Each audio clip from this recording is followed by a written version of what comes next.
అందరికీ నమస్కారం. సాధనతో సంగీత శిఖరాలను అందుకోవడానికి సంగీత సాధనాంజలికి స్వాగతం పలుకుతోంది మీ గీతాంజలి. ఈరోజు వీడియోలో మనం శ్రీ లలితా దివ్య సహస్రనామ స్తోత్రంలో 41వ శ్లోకం నుంచి 45వ శ్లోకం వరకు భావాన్ని తెలుసుకుంటూ నేర్చుకోబోతున్నాం. అంటే ప్రతి శ్లోకంలో ఎన్ని నామాలున్నాయి, ఆ నామానికి భావం ఏమిటి, ఆ భావంలోని అంతరార్థం ఏమిటి, వీటన్నిటినీ కూడా మన పరిధి మేరకు మనకు తెలిసినంత వరకు తెలుసుకుంటూ నేర్చుకోవడానికి ప్రయత్నిద్దాం.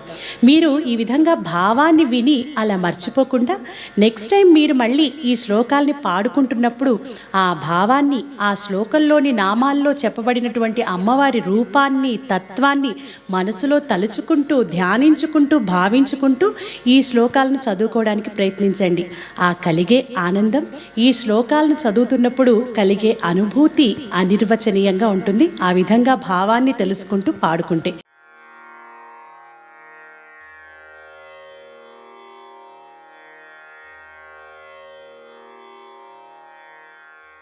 ఇక ఆ లలితా మహాత్రిపుర సుందరి పరాభట్టారికను ధ్యానించుకుంటూ ఈ 5 శ్లోకాలను నేర్చుకుందాం.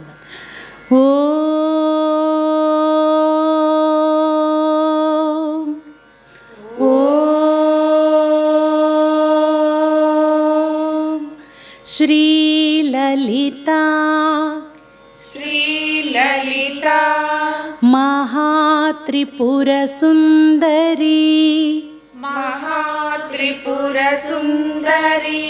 పరదేవతాయై నమః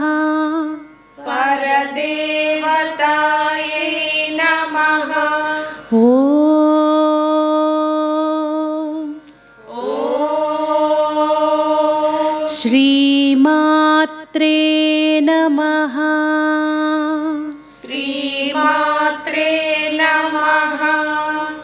ఇక 41వ శ్లోకం. భావాని భావనాగమ్య భావారణ్యకుఠారికా. భవాని భావనాగమ్య భవారణ్యకుఠారికా. భద్రప్రియా భద్రమూర్తిర్భక్త సౌభాగ్యదాయిని. భద్రప్రియా భద్రమూర్తిర్భక్త సౌభాగ్యదాయిని. ఈ శ్లోకాలని మనం గమనిస్తే ఈ శ్లోకాలలోనే మనకు తెలియకుండా ఒక లయ, ఆ ఒత్తులున్నాయి చూసారా, ఆ ఒత్తులన్నింటినీ కూడా మనం చాలా చక్కగా పలుకుతూ ఈ శ్లోకాలని చదవాలి. భావాని భావనాగమ్య భావారణ్యకుఠారికా. ఇక్కడ భవాని అన్నప్పుడు భాకి ఒత్తుంది, అలాగే భావనాగమ్య భావారణ్య కుఠారిక ఆ ఠాని కూడా అలా ఒత్తి పాడాలి.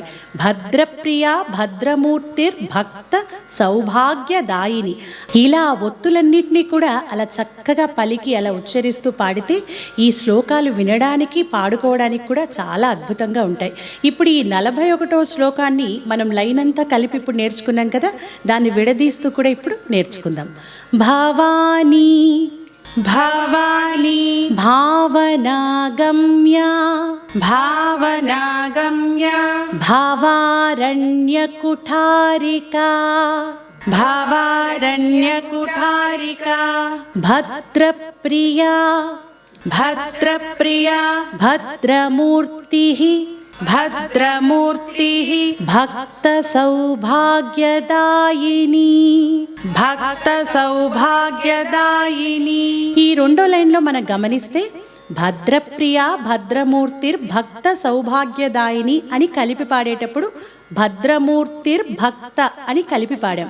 అదే మనం విడదీసి పాడుతున్నప్పుడు భద్రప్రియ భద్రమూర్తి భక్త సౌభాగ్యదాయిని అని పాడాలి. అదే కలిపి పాడేటప్పుడు మట్టుకు భద్రమూర్తిర్భక్త సౌభాగ్యదాయిని అని పాడాలి. ఇంకొకసారి. భావాని భావనాగమ్య భావారణ్యకుఠారికా భవాని భావనాగమ్య భవారణ్యకుఠారికా. భద్రప్రియా భద్రమూర్తిర్భక్త సౌభాగ్యదాయిని భద్రప్రియా భద్రమూర్తిర్భక్త సౌభాగ్యదాయిని. ఈ శ్లోకాన్ని మనం గమనిస్తే ఈ శ్లోకంలో మొత్తం 6 నామాలున్నాయి. 1 భవాని, రెండవ నామం భావనాగమ్య, మూడవ నామం భవారణ్య కుఠారిక, నాలుగవ నామం భద్రప్రియ, ఐదవ నామం భద్రమూర్తి, ఇక ఆరవ నామం భక్త సౌభాగ్యదాయిని. ఈ ఒక్కొక్క నామానికి అర్థం ఏమిటో ఇప్పుడు తెలుసుకుందాం. మొదటి నామం భవాని. భవాని అంటే భవుని భార్య, అంటే ఆ పరమశివుని భార్య. భవ ఆనయతి భవాని అని అంటారు. భవ అనే శబ్దానికి ఆ పరమశివుడు అనే అర్థంతో పాటు కామం, సంసారం ఇలాంటి అర్థాలు కూడా ఉన్నాయి. ఆనయతి అంటే జీవింప చేయునది అని అర్థం. ఇది భవాని అన్న నామానికి అందులో ఉన్నటువంటి భావార్థం. ఇక తరువాతి నామం భావనా గమ్య. భావన అంటే ధ్యానము లేక ఉపాసన చేత గమ్య పొందదగినది. అంటే భగవంతుని పొందాలి అంటే భావనే సరి అయిన మార్గం. భావించడం అంటే ఏమిటి? ఉపాసన చేయడం, పూజించడం. అంటే ఆ తల్లిని నిరంతరం మన మనసులో నిలుపుకొని ధ్యానిస్తూ ఉండాలి. ప్రతి స్థితిలో కూడా ఆ లలితామాతను మనం భావించగలగాలి.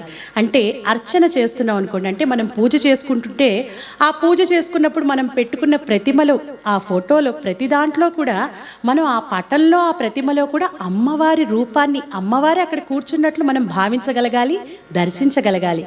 ఇక స్తుతి చేస్తున్నాం అనుకోండి, అంటే మనకు వచ్చిన పాటలో, శ్లోకాలు, స్తోత్రాలు ఏవో పాడుకుంటున్నాం అనుకోండి, అందులోని ప్రతి అక్షరంలో, ఆ ప్రతి పదంలో, ప్రతి వాక్యంలో ఆ శబ్దశక్తిలో అమ్మవారి రూపాన్ని మనం దర్శించగలగాలి. ఇక ధ్యానం చేసేటప్పుడు, అంటే మనసులో భావిస్తూ మనం ప్రాణాయామం చేస్తున్నాం అనుకోండి, మనలో ఉన్న ప్రాణం, జీవమే ఆ తల్లిగా మనం తెలుసుకోగలగాలి, దర్శించగలగాలి. తత్వపరంగా ఆలోచిస్తున్నప్పుడు, అంటే మనం చూసే ప్రతి చూపులో, ప్రతి చోట, ప్రతి వస్తువులో, ఈ సృష్టిలోని అణువణువులో, అడుగడుగునా కూడా ఆ తల్లే వ్యాపించి ఉన్నట్లు మనం చూడగలగాలి. అలాంటప్పుడే ఆ తల్లి పాదాలను మనం చేరుకుంటాం. అందుకే ఆ తల్లి భావనాగమ్య అంటూ కీర్తించబడింది. ఇక తరువాతి నామం భవారణ్య కుఠారిక. భవ అంటే సంసారము అనే అరణ్య, అడవికి, కుఠారిక గండ్రగొడ్డలి వంటిది. భవాని అన్న నామంలో ఆ తల్లిని భవాని అంటూ ధ్యానించాలి, భావించాలి అని చెప్పారు వసిన్యాది వాగ్దేవతలు. అలాగే భావనాగమ్య అన్న నామంలో ఆ అమ్మను ఎలా భావించాలి అన్న విధానాన్ని మనకు తెలియచేశారు. ఇక ఈ భవారణ్య కుఠారిక అన్న నామంలో ఆ అమ్మను ధ్యానించడం వల్ల, భావించడం వల్ల మనకు కలిగే ప్రయోజనం ఏమిటో చెప్తున్నారు ఆ వసిన్యాది వాగ్దేవతలు. ఈ సంసారం అనేది చాలా పెద్ద అరణ్యం లాంటిది, అడవి లాంటిది. అడవి, అరణ్యం అంటే ఏమిటి? ఎక్కడికి వెళ్ళి ఏడిస్తే మన ఏడుపుని, మన బాధని, మొరని ఇంకొకరు వినరో దాన్ని అరణ్యము అని అంటారు. అంటే ఒకరి బాధ ఇంకొకరికి పట్టదు, ఓదార్చే వాళ్ళు కూడా ఉండరు. అందుకే మనం వింటూ ఉంటాం కదా, అరణ్య రోదన వాళ్ళది అని అంటూ ఉంటారు. అలాంటి సంసారము అనే అరణ్యంలో కొట్టుమిట్టాడుతున్నటువంటి మనందరినీ మాయ, పాశం, సంసార బంధాలు, నీది నాది అనే మమకారాలు, వ్యామోహాలు ఇలా అన్నింటి నుండి విముక్తుల్ని చేసి వాటిని కూకటి వేళ్లతో సహా పెకిలించి మనల్ని ఉద్ధరించి కాపాడి మోక్షాన్ని ప్రసాదించే శక్తి స్వరూపిణి ఆ లలితా మహాత్రిపుర సుందరి భావారణ్య కుఠారిక. ఇక తరువాతి నామం భద్రప్రియ. భద్ర అంటే మంగళములు, శుభములు. ప్రియ అంటే ఇష్టముగా కలిగినది. ఆ మంగళప్రదాయిని, మంగళస్వరూపిణి శ్రీమాత. మనం ఎప్పుడూ కూడా మంగళప్రదమైన, శుభకరమైనటువంటి ఆలోచనలనే చేయాలి. అంటే మన మాటలు, చేతలు అన్నీ కూడా మంచిని పెంచే విధంగా, మంచిని కోరే విధంగా ఉండాలి. అలాంటి వారంటేనే అమ్మవారికి ఇష్టం. కాబట్టి ఎవరైతే మంగళకరమైన జీవన విధానాన్ని కలిగి ఉంటారో అటువంటి వారికి ఆ తల్లి ఎల్లప్పుడూ మంగళాలను, శుభాలను ప్రసాదిస్తుంది అని ఈ నామంలో చెప్పబడింది. ఇక తరువాతి నామం భద్రమూర్తి. భద్ర అంటే మంగళప్రదమైన, మూర్తి ఆకారము కలిగినది, అంటే మంగళకరమైనటువంటి రూపము కలిగినది ఆ లలితామాత. మనల్నందరినీ రక్షిస్తూ, మనందరికీ భద్రములను కలిగిస్తూ, తాను భద్రమూర్తిగా దేదీప్యమానంగా ప్రకాశించే తల్లి ఆ లలితా పరమేశ్వరి. ఇక తదుపరి నామం భక్త సౌభాగ్యదాయిని. భక్త, భక్తులకు సౌభాగ్య, సంపదలను దాయిని ప్రసాదించున్నది. సంపదలు అనగానే మనకు గుర్తుకు రావాల్సింది మనకు అష్ట సంపదలు అంటే 8 రకాల సంపదలు ఉంటాయన్నమాట. మనం సంపద అనగానే ధనం, డబ్బు, బంగారం ఇవే అనుకుంటాం. కాదట, సంపదలు 8 రకాలు. 1 ధనం, 2వది ధాన్యం, 3వది జయం, 4వది బలం, 5వది ధైర్యం, 6వది రాజ్యం, 7వది మోక్షం, 8వది సంతానం. ఈ అష్ట సంపదలను, సకల సౌభాగ్యాలను తనను ఆశ్రయించిన భక్తులకు అందించే తల్లి ఆ లలితా మహాత్రిపుర సుందరి. ఈ నామంలో సౌభాగ్య విద్యకు సంబంధించినటువంటి అంశాలు చెప్పబడ్డాయన్నమాట. కాబట్టి మనకు సకల సౌభాగ్యాలు, అన్ని శుభాలు కలగాలంటే అమ్మను మనం మనస్ఫూర్తిగా ధ్యానించాలి, పూజించాలి. మన హృదయాన్ని ఆ భక్త సౌభాగ్యదాయినటువంటి ఆ తల్లి పాదాల దగ్గర సమర్పించుకోవాలి. ఇది ఈ 41వ శ్లోకం యొక్క భావం. ఇక 42వ శ్లోకాన్ని నేర్చుకొని దాని భావాన్ని కూడా తెలుసుకుందాం. భక్తి ప్రియా భక్తి గమ్యా, భక్తి ప్రియా భక్తి గమ్యా, భక్తి వశ్యా భయాపహ, భక్తి వశ్యా భయాపహ, శాంభవి శారదారాధ్యా, శాంభవి శారదారాధ్యా, శర్వాణి శర్మదాయిని, శర్వాణి శర్మదాయిని. ఈ శ్లోకంలో కూడా ఆ ఒత్తులను భక్తి ప్రియ, భక్తి గమ్య, భక్తివశ్య, భయాపహ అన్నిటినీ కూడా చక్కగా పాడాలి. అలాగే శాంభవి శారదారాధ్య, శర్వాణి శర్మదాయిని అన్నప్పుడు ఆ శాలని సాని పలకూడదు, షాని పలకూడదు. శాంభవి శారదారాధ్య, శర్వాణి శర్మదాయిని, అలా శాని మెలిక శాని చక్కగా జాగ్రత్తగా పలకడానికి ప్రయత్నించండి. భక్తి ప్రియా భక్తి ప్రియా భక్తి గమ్యా, భక్తి గమ్యా, భక్తి వశ్యా, భక్తి వశ్యా, భయాపహ, భయాపహ, శాంభవి శాంభవి శారదారాధ్యా, శారదారాధ్యా, శర్వాణి శర్వాణి శర్మదాయిని, శర్మదాయిని. భక్తి ప్రియా భక్తి గమ్యా, భక్తి వశ్యా భయాపహ, భక్తి ప్రియా భక్తి గమ్యా, భక్తి వశ్యా భయాపహ, శాంభవి శారదారాధ్యా, శర్వాణి శర్మదాయిని, శాంభవి శారదారాధ్యా, శర్వాణి శర్మదాయిని. ఈ 42వ శ్లోకంలో కూడా మొత్తం 8 నామాలున్నాయి.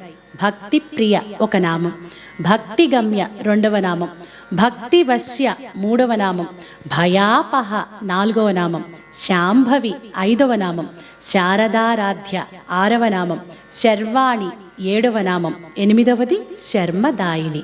ఇక భక్తి ప్రియ అంటే ఏమిటో చూద్దాం. భక్తి ప్రియ అంటే భక్తి ఇష్టముగా కలిగినటువంటిది. అసలు భక్తి అంటే ఏమిటి? భక్తి అంటే ఆ పరమాత్మ పాదాల వద్ద మనల్ని మనం అర్పించుకోవడం, ఆ పరమాత్మనే సర్వస్వంగా భావించి ఆశ్రయించడం. ఆ పరమాత్మ మీద ఉండే ప్రేమే భక్తి అని నారద మహర్షి చెప్పారు.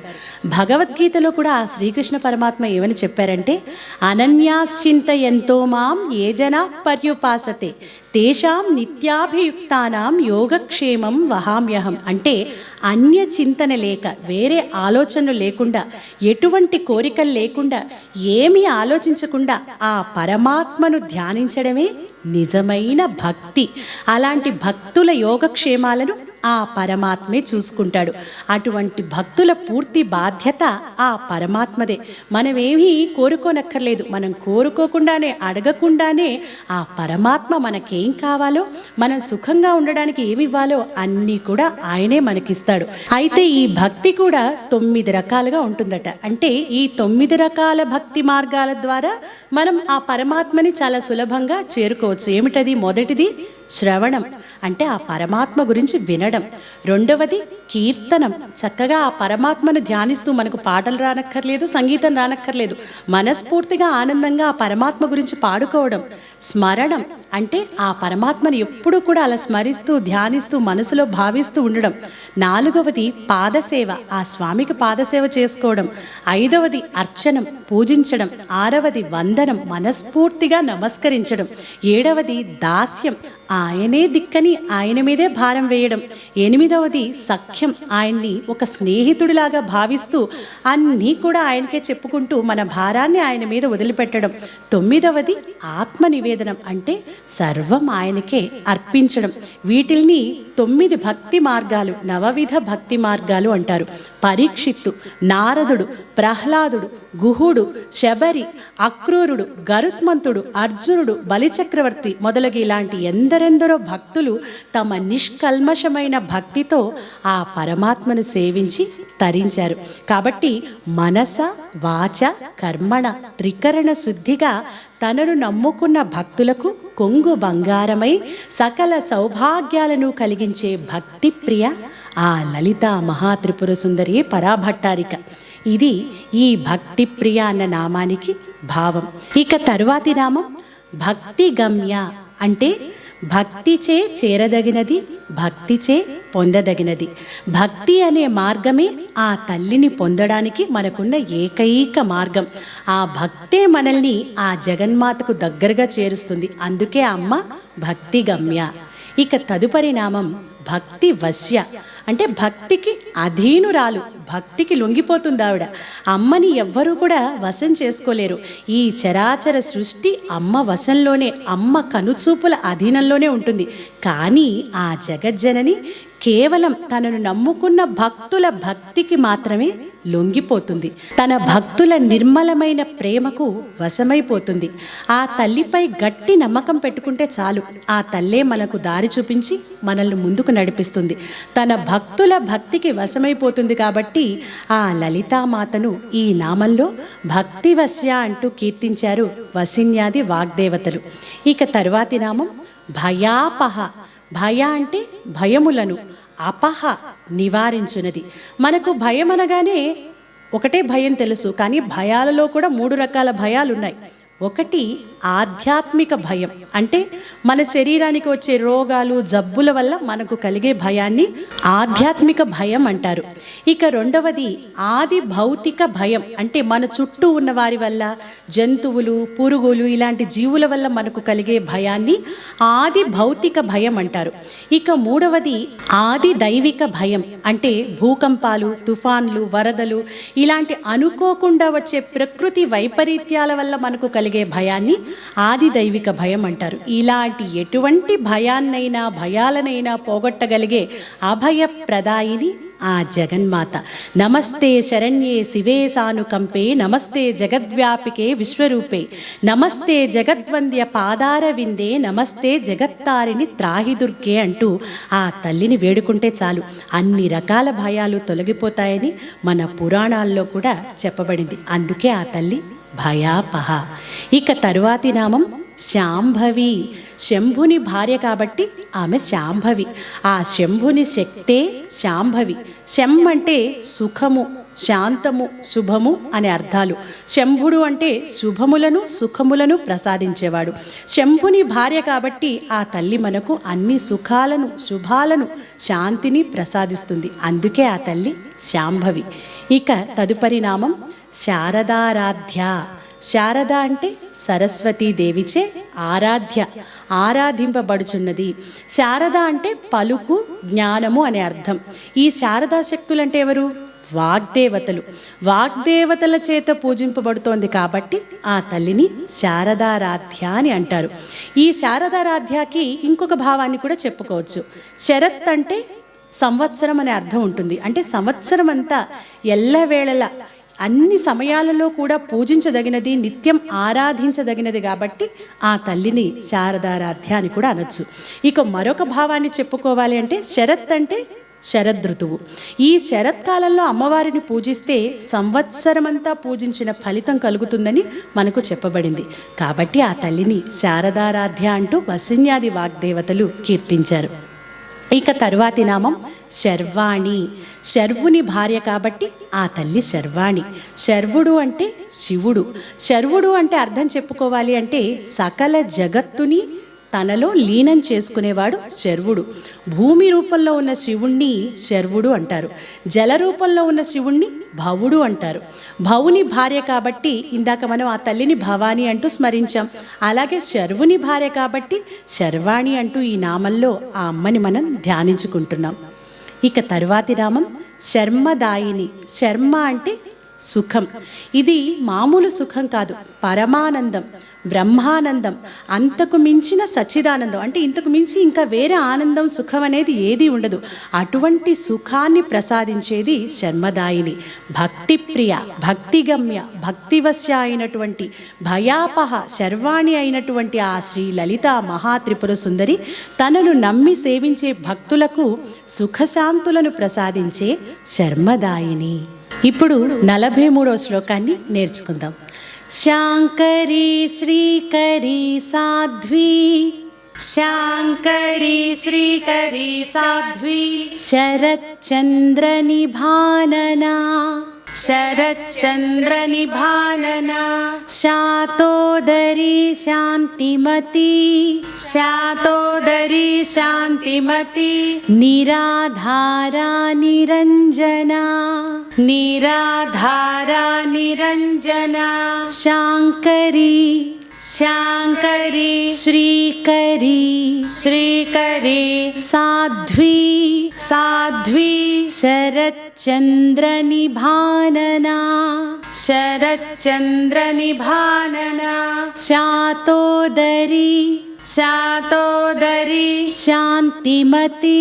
శాంతిమతి నిరాధారా.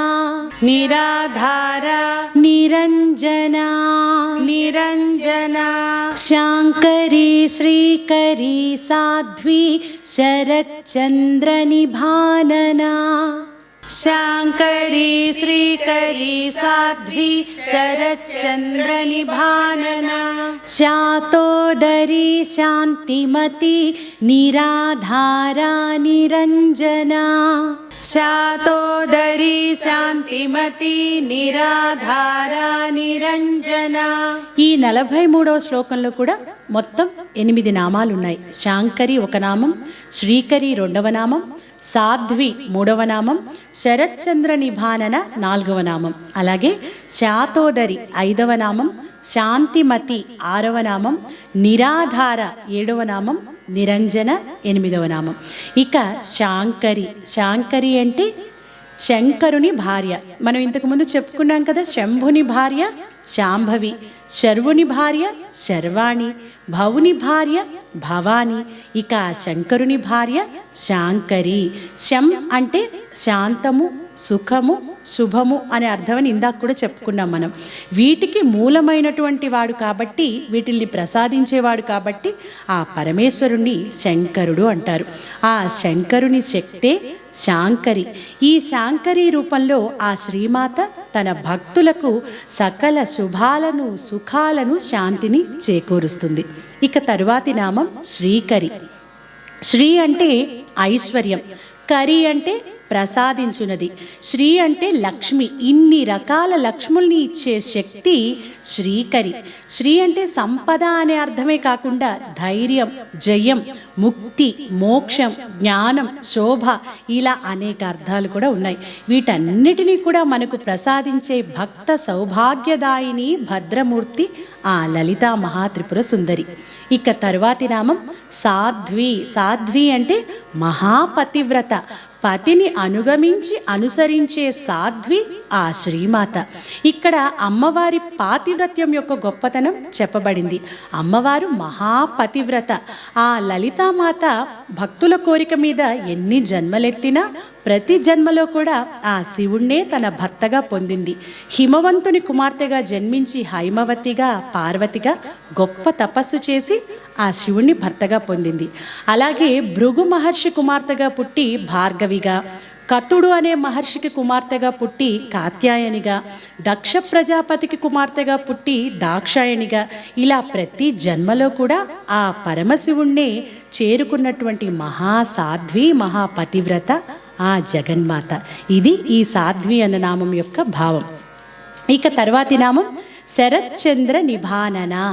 శరత్ అంటే శరదృతువు నందలి, చంద్ర చంద్రునితో, నిభ సమానమైన, ఆనన ముఖము కలిగినది. ఈ నామంలో అమ్మవారి ముఖ వర్చస్సు వర్ణించబడింది. శరత్కాలంలో చంద్రుడు అంతకు ముందు కంటే చాలా ఆకర్షణీయంగా ప్రకాశవంతంగా ఉంటాడు. అలాగే ఆ లలితామాత కూడా చంద్రబింబం వంటి నిండైన మోముతో దేదీప్యమానంగా ప్రకాశిస్తూ ఉంటుంది. ఇక్కడ ముఖం అంటే ఏమిటి? మనస్సుకి దర్పణం. అంటే మన మనస్సుకు ప్రతిరూపమే మన ముఖం. అమ్మ మనస్సు ఎప్పుడూ కూడా కరుణతో, ప్రేమతో, భక్తుల పట్ల అనురాగంతో నిండి ఉంటుంది.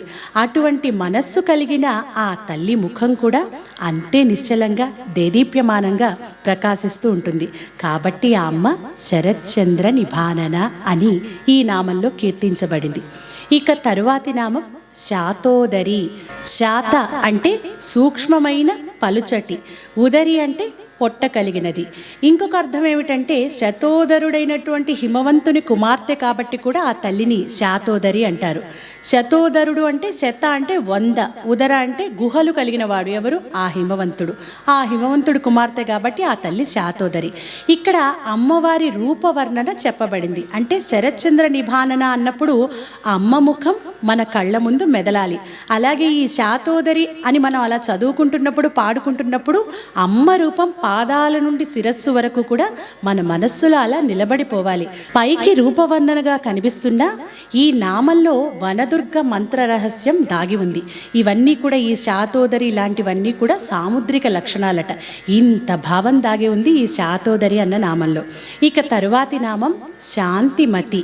మతి అంటే మనస్సు, బుద్ధి, అంతఃకరణం. శాంతిమతి అంటే శాంత స్వభావం కలిగినది. నవరసాల్లో శాంతరసం అనేది చాలా ప్రధానమైనది. శాంతము అంటే చాలా పరిపూర్ణమైన జ్ఞానస్థితి. ఎంతో పరిపూర్ణత్వం వస్తే కానీ మనలో ఆ శాంతం అనేది రాదు. ఈ ప్రాపంచిక విషయాలతో సంబంధం లేకుండా, అంటే మన చుట్టూ ఉన్న ఎలాంటి ప్రలోభాలకు చెలించని, ఎలాంటి వికారాలు లేని నిజమైన ఆనందాన్ని ఇచ్చే స్థితే శాంతం. అటువంటి సంపూర్ణ శాంత స్వరూపిణి, శాంతి ప్రదాయిని ఆ లలితామాత. ఈ 41, 42, 43వ శ్లోకాలలో మనం ప్రత్యేకంగా గుర్తుపెట్టుకోవాల్సిన విషయాలు కొన్ని ఉన్నాయి. అదేమిటంటే ఈ 41వ శ్లోకం మనం ఇవాళ నేర్చుకున్నాం కదా, భవాని అన్న నామంతో ఆరంభమవుతుంది. ఆ భవాని అన్న నామం 112వ నామం. అంటే 41వ శ్లోకంలో 112వ నామమైనటువంటి భవాని అన్న నామం నుంచి మొదలుపెట్టి ఈ 43వ శ్లోకంలో 131వ నామమైనటువంటి శాంతిమతి అనే ఈ 20 నామాలు వస్తాయి. అంటే 41, 42, 43లో ఈ శాంతిమతి అనే నామం వరకు మొత్తం 20 నామాలు ఉన్నాయి. ఏమిటవి? భవాని, భావనాగమ్య, భవారణ్య కుఠారిక, భద్రప్రియ, భద్రమూర్తి, భక్త సౌభాగ్యదాయిని, భక్తిప్రియ, భక్తిగమ్య, భక్తివశ్య, భయాపహ, శాంభవి, శారదారాధ్య, శర్వాణి, శర్మదాయిని, శాంకరి, శ్రీకరి, సాధ్వి, శరత్చంద్ర నిభానన, శాతోదరి, శాంతిమతి. ఈ నామాలన్నీ కూడా చాలా చాలా శక్తివంతమైన నామాలు, 20 నామాలు కూడా. అందుకే ఈ నామాలలో భవానీ విద్య, శాంభవి విద్య, ఈ ఉపాసనా రహస్యాలన్నీ కూడా దాగి ఉన్నాయి. కాబట్టి ఈ పవిత్రమైన శక్తివంతమైన నామాలను భక్తితో మనం అలా పలికితే చాలట, ఆ అమ్మవారి అనుగ్రహం మనకు పూర్తిగా లభిస్తుంది ఈ నామాలతో. ఇక తరువాతి నామం నిరాధార. ఎటువంటి ఆధారము లేనిది, కానీ అన్నింటికీ ఆధారమైనది ఆ శ్రీమాత. ఈ ప్రపంచంలో ప్రతిదానికి కూడా ఏదో ఒక ఆధారం ఉంటుంది. మనకు నిల్చున్నప్పుడు మనం నుంచున్నాం అనుకోండి, ఏమిటి ఆధారం? ఈ నేల ఆధారం. మరి నేలకు ఆధారం ఏమిటి? మనకు తెలియదు. అలాగే మన పైన ఉన్న ఆకాశం తీసుకుంటే ఆ ఆకాశానికి పైన ఉన్నదానికి ఆధారం ఏమిటి? అసలు ఆకాశం పైన ఏముంది? అది కూడా మనకు తెలీదు. కానీ వీటన్నిటికీ కూడా ఆధారం ఆ తల్లి చల్లని చూపులు. సకల చరాచర సృష్టికి మూలమైన, అన్నింటికీ ఆధారమైన ఆ జగన్మాతకు ఎటువంటి ఆధారం అవసరం లేదు. ఆ శ్రీమాత మహిమే ఈ ప్రపంచానికి ఆధారం, తనకు తానే ఆధారం. అందుకే నిర్గుణ పరబ్రహ్మ స్వరూపిణి అయిన ఆ తల్లిని ఈ నామంలో నిరాధార అంటూ కీర్తించడం జరిగింది. ఇక ఈ శ్లోకంలో చివరి నామం నిరంజన. నిర్ ప్లస్ అంజన కలిపితే నిరంజన అవుతుంది. అంజనము అంటే కాటుక. కాటుక ఎలా ఉంటుంది? నల్లగా ఉంటుంది. నలుపు అంటే దేనికి గుర్తు? అజ్ఞానానికి గుర్తు. ఈ జగత్తు అంతా నిండి ఉన్న మాయే అజ్ఞానం. ఈ మాయకు అతీతమైన శక్తి స్వరూపిణి ఆ నిరంజన అయిన శ్రీమాత. ఏ అజ్ఞానము లేని సంపూర్ణ జ్ఞాన స్వరూపిణి, జ్ఞానప్రదాయిని ఆ నిరంజన అయిన లలితా మహాత్రిపుర సుందరి. ఇది 43వ శ్లోకం. ఇక 44వ శ్లోకాన్ని నేర్చుకుందాం. నిర్లేపా నిర్మలా నిత్యా, నిర్లేపా నిర్మలా నిత్యా, నిరాకారా నిరాకులా, నిరాకారా నిరాకులా, నిర్గుణా నిష్కలా శాంతా, నిర్గుణా నిష్కలా శాంతా, నిష్కామా నిరుపప్లవా, నిష్కామా నిరుపప్లవా, నిర్లేపా నిర్లేపా, నిర్మలా నిర్మలా, నిత్యా నిత్యా, నిరాకారా నిరాకారా, నిరాకులా నిరాకులా, నిర్గుణ నిర్గుణ, నిష్కళ నిష్కళ, శాంత శాంత, నిష్కామ నిష్కామ, నిరుపప్లవా నిరుపప్లవా, నిర్లేపా నిర్మలా నిత్యా, నిరాకారా నిరాకులా, నిర్లేపా నిర్మలా నిత్య, నిరాకారా నిరాకులా, నిర్గుణా నిష్కలా శాంత, నిష్కామా నిరుపప్లవా, నిర్గుణా నిష్కలా శాంత, నిష్కామా నిరుపప్లవా. ఈ శ్లోకాలలో నిరాకుల, నిష్కల ఇలాంటివి వచ్చినప్పుడు అక్కడ అలా పలకాల, లా పలకాల అనే సందేహం చాలామందికి ఉంటూ ఉంటుంది. కొంతమంది నిష్కళ అంటుంటారు, కొంతమంది నిష్కల అంటుంటారు. నిరాకుల నిరాకుల, ఇది చాలా కన్ఫ్యూజింగ్. చాలామందికి చాలా అనుమానం ఇక్కడ ఏది పాడాలి అని. అయితే మనం చెప్పుకోవాలి అంటే సంస్కృత లిపిలో, అంటే సంస్కృతం రాసేటప్పుడు అళ అనే అక్షరం లేదు, కేవలం లాని మాత్రమే రాస్తాం. కానీ దాన్ని మనం ఉచ్చరించేటప్పుడు, పలికేటప్పుడు కొన్ని పదాలను ఆ శబ్ద స్వరూపాన్ని బట్టి మనం అళ అని పలుకుతూ ఉంటాం. ఆ లా అనే భాగంలో మనం అళ అని పలుకుతూ ఉంటాం. ఉదాహరణకు కాళిదాసు అనే పదాన్ని తీసుకున్నాం అనుకోండి. కాళిదాసు అన్న చోట రాసేటప్పుడు మనం సంస్కృతంలో లానే రాస్తాం, కానీ పలికేటప్పుడు కాళిదాసు అని అలాని పలుకుతాం. అలాగే ప్రళయము ఇలాంటి పదాలు. కాబట్టి మనం ఇక్కడ గుర్తుపెట్టుకోవాల్సింది ఆ పదం యొక్క భావాన్ని బట్టి, ఆ పదంలో ఉన్నటువంటి అర్థాన్ని బట్టి, ఆ శబ్ద స్వరూపాన్ని బట్టి మనం అక్కడ అలా పలకాల, లా పలకాల అన్నది ఆధారపడి ఉంటుంది. ఇక ఈ 44వ శ్లోకంలో చాలా ఎక్కువ నామాలు ఉన్నాయి. మొత్తం 10 నామాలు ఉన్నాయి ఈ శ్లోకంలో. ఒకటి నిర్లేప, రెండవది నిర్మల, మూడవది నిత్య, నాలుగవది నిరాకార, ఐదవది నిరాకుల, ఆరవది నిర్గుణ, ఏడవది నిష్కల, ఎనిమిదవది శాంత, తొమ్మిదవది నిష్కామ, 10వ నామం నిరుపప్లవ. ఇక మొదటి నామాన్ని గురించి తెలుసుకుంటే నిర్మల, ఎటువంటి మాలిన్యములు లేనటువంటిది, పవిత్రమైనటువంటిది, పరిశుద్ధమైనటువంటిది ఆ తల్లి. నిరాధార, నిరంజన, నిర్లేప అయినటువంటి ఆ లలితామాత కర్మలకు అతీతంగా జ్ఞానంతో ప్రకాశించే నిర్మల అంటూ ఈ నామంలో ప్రస్తుతించడం జరిగింది. ఇక తదుపరి నామం నిత్య, అంటే ఎల్లప్పుడూ ఉండేది, త్రికాలములు యందు ఉండేది, భూత భవిష్యత్ వర్తమానాల్లో ఉండేది, ఆది మధ్య అంతములు లేనటువంటిది ఆ జగజ్జనని. నిత్య అంటే సత్యం అనే అర్థం కూడా ఉంది. సత్యమైన శాశ్వతమైన పరబ్రహ్మమే ఆ పరాశక్తి శ్రీ లలితా పరాభట్టారిక. అందుకే ఆ తల్లి నిత్య అన్న నామంతో కీర్తించబడింది. ఇక తర్వాతి నామం నిరాకార. నిర్ ప్లస్ ఆకార అంటే ఆకారము లేనిది, నిర్గుణ స్వరూపురాలు ఆ తల్లి. అయితే ఇక్కడ మనకు ఒక అనుమానం రావచ్చు. ఇంతకుముందు అనేక నామాల్లో మనం చంపక, శోక, పున్నాగ, సౌగంధిక, లసత్కచ, సర్వారుణానవద్యాంగి, సర్వారుణ భూషిత, శాతోదరి, శరచంద్ర నిభానన ఇలా అనేక నామాలతో అమ్మవారి అందమైన రూపాన్ని వర్ణించుకున్నాం కదండి. మరి ఇక్కడికి రాగానే అసలు రూపమే లేదు అమ్మవారికి అంటారేమిటి అని మనకు ఒక అనుమానం వస్తుంది. స్వతహాగా ఆ తల్లి నిరాకార అంటే ఆవిడికి రూపం లేదు, నామం లేదు, అంతే కదా. ఈ ప్రపంచమంతా నిండి ఉన్న శక్తికి మనం ఒక రూపాన్ని ఇవ్వలేము, ఒక నామాన్ని ఇవ్వలేము. కానీ భక్తులను అనుగ్రహించడానికి ఆవిడ తనకు తానే రూపాన్ని కల్పించుకుంది. ఉపాసన కోసం, పూజించడం కోసం, తన భక్తులను అనుగ్రహించడం కోసం ఆవిడ అనేక రూపాలను ధరించింది. ఇదే మనకు పురాణాల్లో కూడా చెప్పబడింది.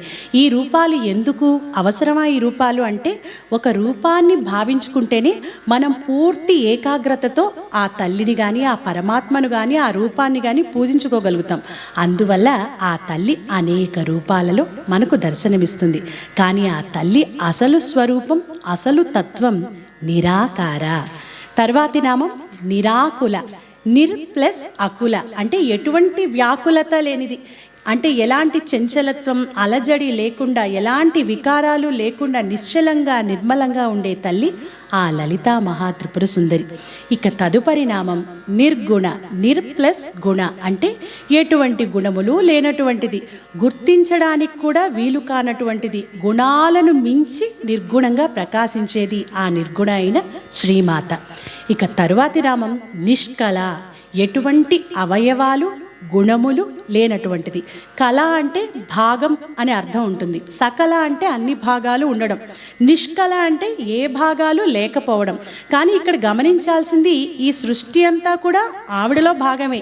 ఈ నిరాకార, నిరాకుల, నిర్గుణ, నిష్కళ ఈ నామాల నుండి మనకు చెప్పబడుతున్నది ఏమిటంటే ఆ తల్లి చైతన్య స్వరూపురాలు. కేవలం జ్ఞాన సాధనతో మాత్రమే మనం ఆ తల్లిని దర్శించగలం. అంతేగాని కేవలం రూపంతోనో గుణంతోనో ఆ తల్లిని కనుగొనడం సాధ్యమయ్యే విషయం కాదు.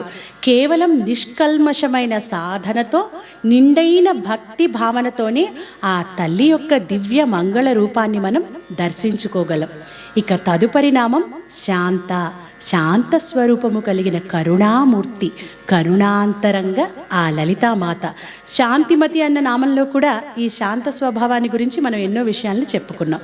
ఇక తరువాతి నామం నిష్కామ. ఎటువంటి కోరికలు లేనటువంటిది. ఈ సృష్టికి మూలం, ఆధారం అన్నీ ఆ తల్లి అయినప్పుడు పరిపూర్ణమైన సత్యమైన ఆ తల్లికి ఏ కోరికలు ఉంటాయి చెప్పండి? ఏ కోరికలు ఉండవు. కాబట్టి ఆ తల్లి నిష్కామ అన్న నామంతో ఇక్కడ శ్లాఘించబడింది.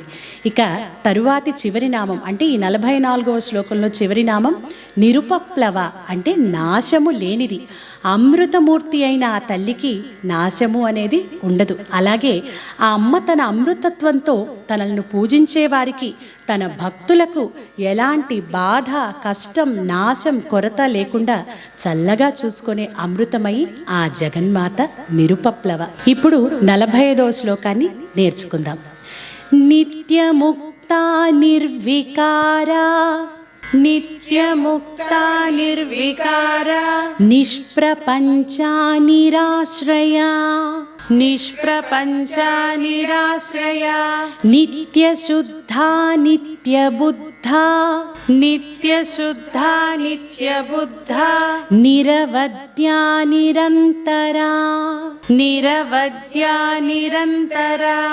నిత్యముక్తా. నిత్యముక్త నిర్వికారా. నిర్వికారా. నిష్ప్రపంచ. నిష్ప్రపంచ. నిరాశ్రయా. నిరాశ్రయా. నిత్యశుద్ధా. నిత్యశుద్ధా. నిత్యబుద్ధా. నిత్యబుద్ధా. నిరవద్యా. నిరవద్యా. నిరంతరా. నిరంతరా. నిత్యముక్త. नित्यमुक्ता निर्विकारा निष्प्रपञ्चा निराश्रया नित्यमुक्ता निर्विकारा निष्प्रपञ्चा निराश्रया नित्यशुद्धा नित्यबुद्धा निरवद्या निरन्तरा नित्यशुद्धा नित्यबुद्धा निरवद्या निरन्तरा ఈ 45వ శ్లోకంలో 8 నామాలున్నాయి. నిత్యముక్త ఒక నామం, నిర్వికార ఒక నామం, నిష్ప్రపంచ 3వ నామం, నిరాశ్రయ 4వ నామం, నిత్యశుద్ధ 5వ నామం, నిత్యబుద్ధ 6వ నామం, నిరవద్య 7వ నామం, నిరంతర 8వ నామం. ఇక మొదటి నామం నిత్యముక్త. నిత్య అంటే ఎల్లప్పుడూ, ముక్త ముక్తిని ఇచ్చున్నది. తన భక్తులకు కర్మబంధాలను తొలగించి ముక్తిని ప్రసాదించే మోక్ష స్వరూపిణి ఆ శ్రీమాత. తర్వాతి నామం నిర్వికార. నిర్ ప్లస్ వికార, ఎటువంటి వికారాలు లేనిది. ప్రతి జీవికి కూడా 6 రకాల వికారాలు ఉంటాయి. ఒకటి జన్మ అంటే పుట్టడం, రెండవది స్థితి అంటే ఉండడం, మూడవది వృద్ధి పెరగడం, నాలుగవది విపరిణామం మార్పు చెందడం, ఐదవది క్షయం క్షీణించడం, ఆరవది నాశం నశించడం. ప్రతి జీవికి ప్రతి ప్రాణికి కూడా ఈ 6 రకాల వికారాలు ఖచ్చితంగా ఉంటాయి. కానీ ఈ వికారాలంటూ ఏవీ లేని నిర్గుణ పరబ్రహ్మ స్వరూపిణి ఆ లలితామాత. తర్వాతి నామం నిష్ప్రపంచ. నిహ్ ప్లస్ ప్రపంచ అంటే పంచభూతాలతో ఏర్పడిన ఈ ప్రపంచము లేనిది. భూమి, గాలి, నీరు, నిప్పు, ఆకాశం ఈ పంచభూతాలన్నిటికి కూడా ఆధారం ఎవరు? ఆ తల్లే.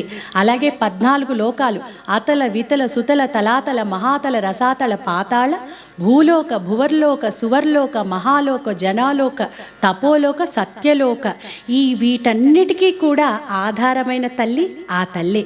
కానీ వీటిలో ఏవి కూడా అమ్మలో లేవు. వీటితో ఆవిడకి ఎటువంటి సంబంధం లేదు. కానీ వాటినన్నింటినీ కూడా నడిపించేది నిర్గుణ స్వరూపిణి అయినటువంటి ఆ జగన్మాత. ఇక తర్వాతి నామం నిరాశ్రయ. నిర్ ప్లస్ ఆశ్రయ, ఎటువంటి ఆశ్రయమూ లేనిది. ఈ సకల చరాచర జగత్తుకు ఆ జననే ఆధారం. ఆవిడ్ని ఆశ్రయించే ఈ సృష్టి అంతా ఉంది. సర్వం తనలోనే నింపుకున్న తల్లికి ఆశ్రయం ఉంటుందా? ఉండదు కదా. కాబట్టి ఆ తల్లిని నిరాశ్రయ అంటూ ఈ నామంతో కీర్తించారు. నిత్య శుద్ధ. నిత్య ఎల్లప్పుడూ, శుద్ధ పవిత్రమైనది. త్రికాలములలో ఎల్లప్పుడూ శుద్ధ స్ఫటికంలాగా నిర్మలమైన పవిత్రమైన నిత్య శుద్ధ స్వరూపిణి ఆ జగన్మాత. ఇక తర్వాతి నామం నిత్య బుద్ధ. నిత్య అంటే ఎల్లప్పుడూ, బుద్ధ అంటే తెలివి వివేకం అంటే ఎల్లప్పుడూ చైతన్యంతో జ్ఞానంతో విరాజిల్లే చిద్రూపి సకల జ్ఞాన స్వరూపిణి నిత్యబుద్ధ ఆ జగజ్జనని. నిరవద్య. నిర్ ప్లస్ అవద్య. అవద్యము అంటే దోషం లోపం, ఎటువంటి దోషము లోపము లేనటువంటి సకల సులక్షణ రూపం ఆ అమ్మవారి రూపం. ఇదే అర్థాన్నిచ్చే ఒక నామాన్ని మనం ఇంతకు ముందు నేర్చుకున్నాం. అదే అనవద్యాంగి. అనవద్య అంటే నరకం అనే అర్థం కూడా ఉంది. అంటే ఎవరైతే ఎల్లవేళలా ఆ జగదంబికను స్మరిస్తారో, భక్తితో నమ్ముకుంటారో, వేడుకుంటారో వారికి ఏ నరక బాధలు, వేదనలు, కష్టాలు, బాధలు ఏవీ ఉండవు. తనను నమ్ముకున్న వారికి ఏ కష్టం లేకుండా చేస్తుంది. కాబట్టి ఆ తల్లి నిరవద్య. ఇక చివరి నామం నిరంతర. నిర్ ప్లస్ అంతర, ఏ భేదము లేనిది, ఏ హద్దు లేనిది, ఏ అవధి లేనిది, ఛిద్రము లేనిది. అంటే ఆ తల్లి పరిపూర్ణ స్వరూపిణి. ఇలా 145వ నామంలో ఆ తల్లి యొక్క తత్వం చాలా అద్భుతంగా మనకు అందించారు ఆ వశిన్యాది వాగ్దేవతలు. ఈ 41వ శ్లోకం నుంచి 45వ శ్లోకం వరకు మనం భావాన్ని కూడా తెలుసుకున్నాం. కాబట్టి మీరు ఆ భావాన్ని భావించుకుంటూ మనసులో అమ్మ రూపాన్ని, అమ్మ తత్వాన్ని భావించుకుంటూ ఈ శ్లోకాలను చక్కగా చదువుకొని వీటిని చక్కగా పాడుకోవడానికి, పఠించడానికి ప్రయత్నించండి. ఇప్పుడు ఒకసారి ఈరోజు నేర్చుకున్న ఈ 5 శ్లోకాలని కూడా మనం కలిపి పాడుకుందాం. భవానీ భావనా గమ్య భవారణ్య కుఠారికా భద్రప్రియా భద్రమూర్తిర్భక్త సౌభాగ్యదాయిని భక్తి ప్రియా భక్తి గమ్య భక్తి వశ్యా భయాపహా శాంభవి శారదారాధ్య శర్వాణి శర్మదాయిని శాంకరీ శ్రీకరీ సాధ్వి శరచంద్రనిభాననా శాతోదరీ శాంతిమతి నిరాధారా నిరంజనా నిర్లేపా నిర్మలా నిత్యా నిరాకారా నిరాకులా నిర్గుణా నిష్కలా శాంత నిష్కామా నిరుపప్లవా నిత్యముక్తా నిర్వికారా నిష్ప్రపంచా నిరాశ్రయా నిత్యశుద్ధా నిత్యబుద్ధా నిరవద్యా నిరంతరా. ఇలాంటి వీడియోస్ మీకు మరిన్ని కావాలి అంటే మీరు మాత్రమే చూడడం కాకుండా సంగీతం, పాటలు, ఇలాంటి భక్తిపరమైన అంశాలు వీటన్నిటి మీద ఇష్టం ఉన్నటువంటి ప్రతి ఒక్కరికి, మీకు తెలిసిన వారందరికీ కూడా మన సంగీత సాధనాంజలి ఛానల్ని, అలాగే సింగ్ విత్ గీతాంజలి ఛానల్ని లైక్ చేయండి, షేర్ చేయండి, సబ్స్క్రైబ్ చేయండి, బెల్ ఐకాన్ని క్లిక్ చేయండి. తర్వాత వీడియోలో మరొక అద్భుతమైనటువంటి పాటతో మళ్ళీ తిరిగి కలుసుకుందాం.